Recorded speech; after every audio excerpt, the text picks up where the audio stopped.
Hello, I'm Valentina, and this is the Spotlight podcast. Today, I'm going to be talking about the subconscious mind, which is a topic I came about a couple days ago when I was at a friend's house in Bahia, Brazil.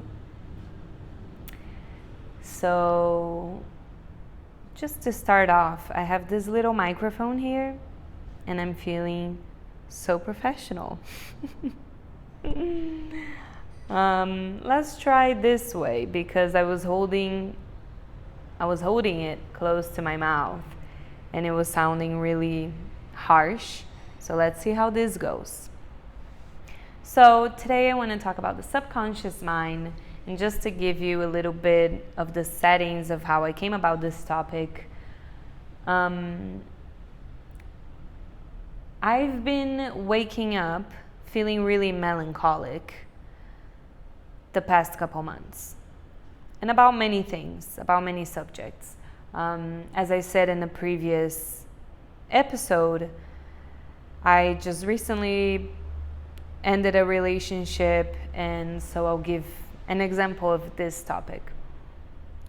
So I was sleeping in my friend's house.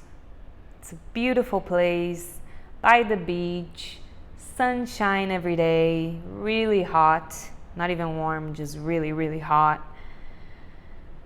Waking up and surfing every morning, so I was feeling good. Life was good. But every morning I was waking up feeling super melancholic. And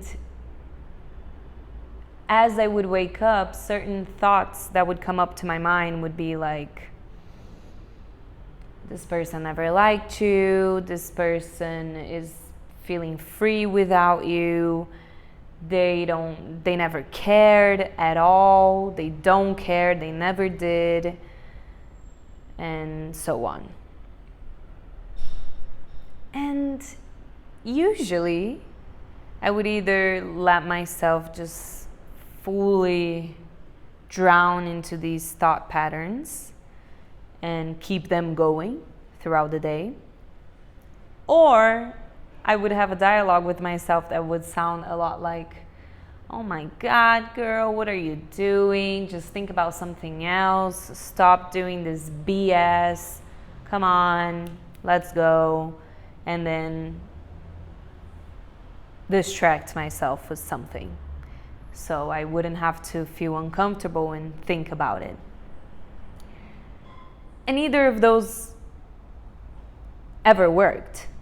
It never worked because they wouldn't actually go down to the root of the issue, which is, why is this happening? Why am I having these thoughts? What does this mean? How can I fix it? And so I'm so thankful that happened that morning, because I got my journal, took my journal, and I started writing about it.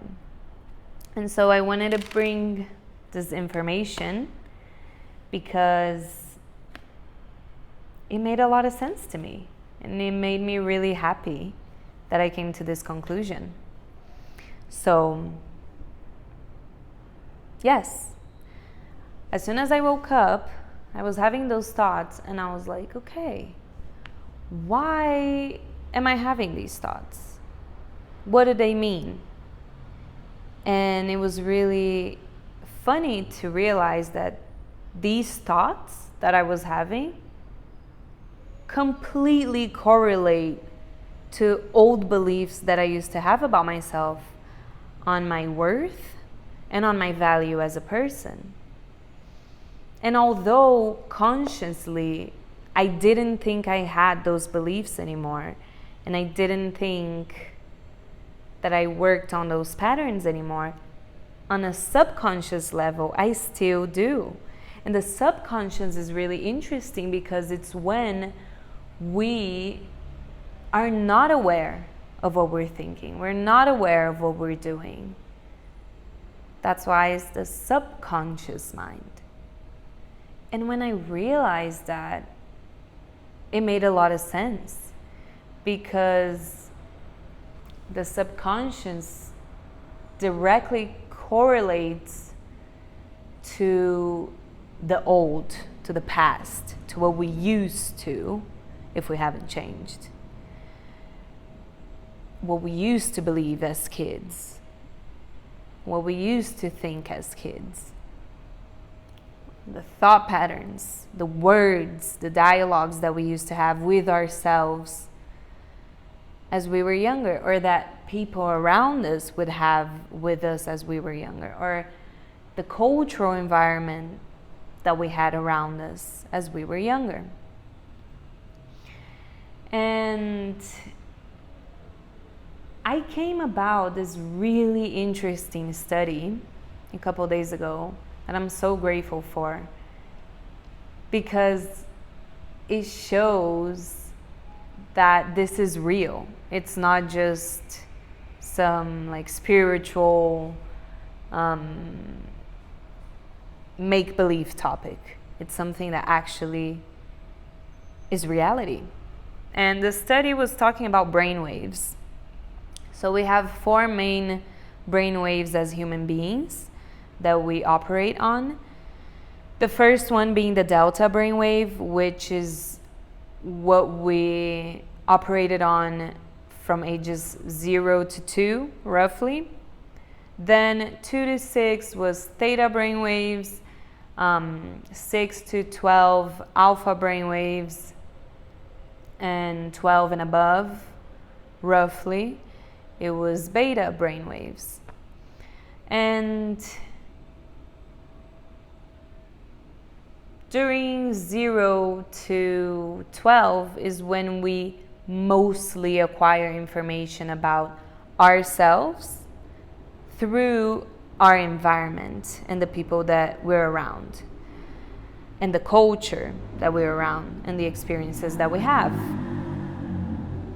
And so, most of the beliefs that we have about ourselves, and most of the topics and ways that we talk to ourselves nowadays directly correlate to those younger years. Our subconscious mind mostly comes about when we're drifting off to sleep, when we're deep asleep, and when we're just waking up. And that's when we're working from alpha to delta brainwaves. So we go from alpha to theta to delta brainwaves, and then from delta to theta to alpha brainwaves again, till we come back to beta when we're fully awake and present. And that was so cool. That was so cool to see, because it completely shows the transition and the correlation from when we were kids to nowadays, and how it's still so relevant to our lives today.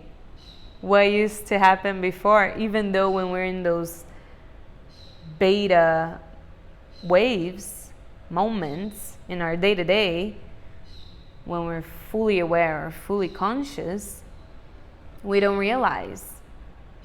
So yeah. Another thing that I read on this study is that when we are in those delta, especially theta and alpha brainwaves, because the delta is usually when we're deep asleep. So when we're in alpha and theta, which is when we're drifting off to sleep, or when we're just waking up, it's when we can actually make changes to our neural pathways in our brains, which consequently change the patterns of our thoughts and behaviors. So, I'm so happy about this, and I think this is so cool and so awesome to come about, because it shows us that we can actually do something about it, and we don't have to feel sorry for ourselves about everything that happened a long time ago, and we can actually do something to change. and something to benefit ourselves. So what we consume during this delta, during this alpha and theta waves in our days,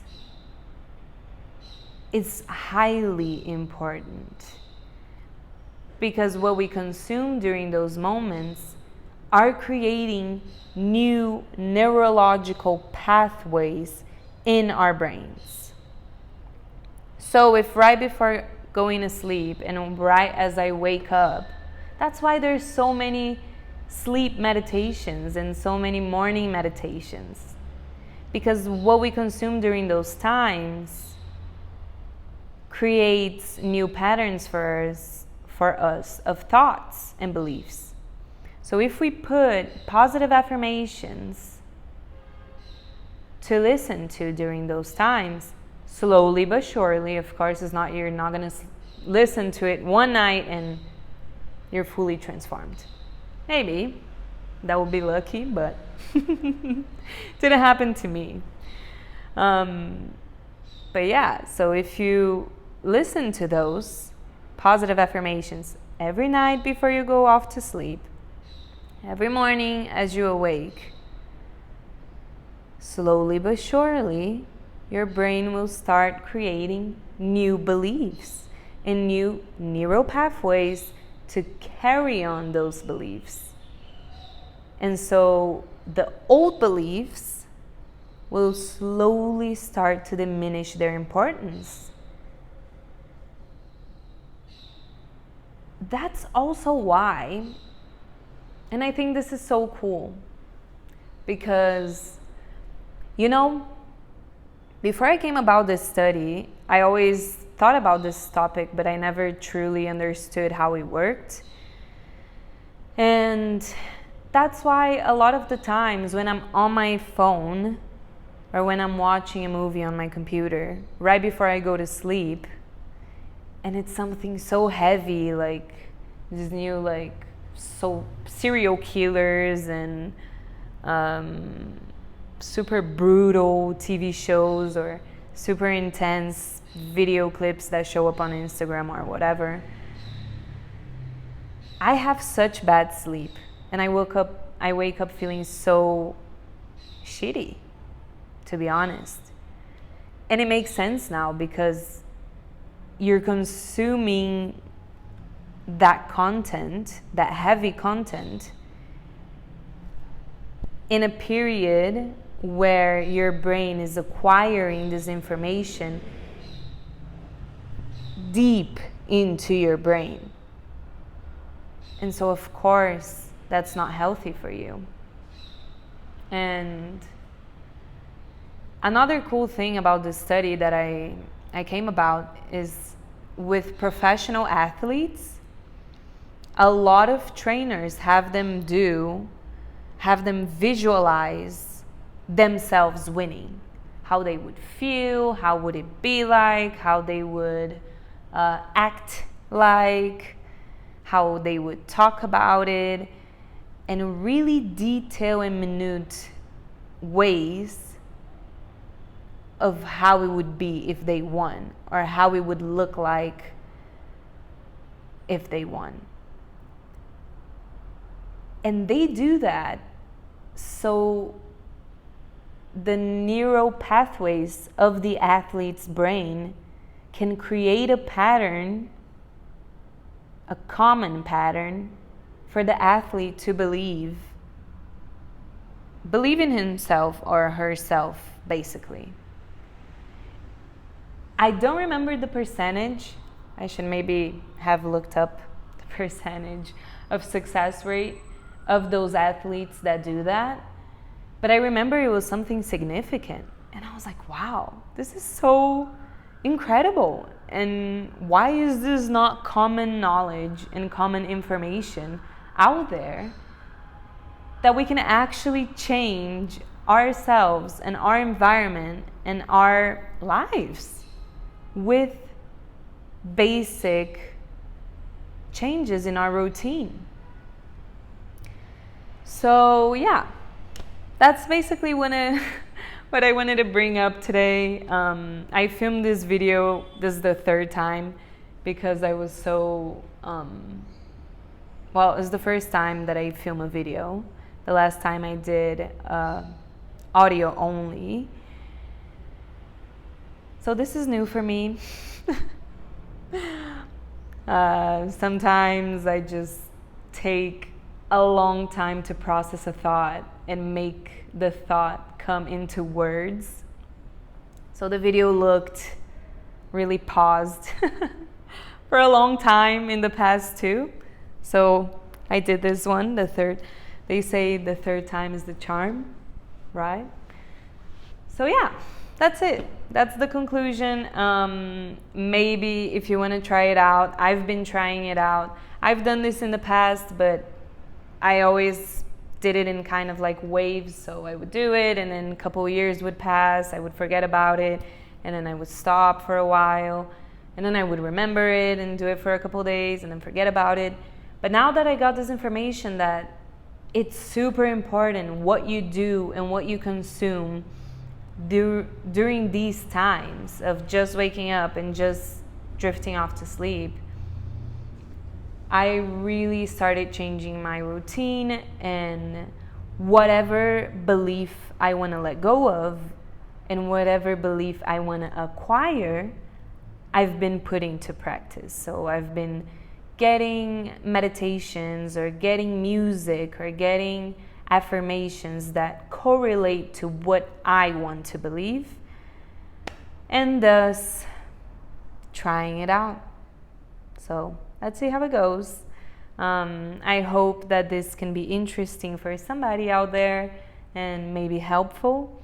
And I'll see you guys on the next episode. Bye.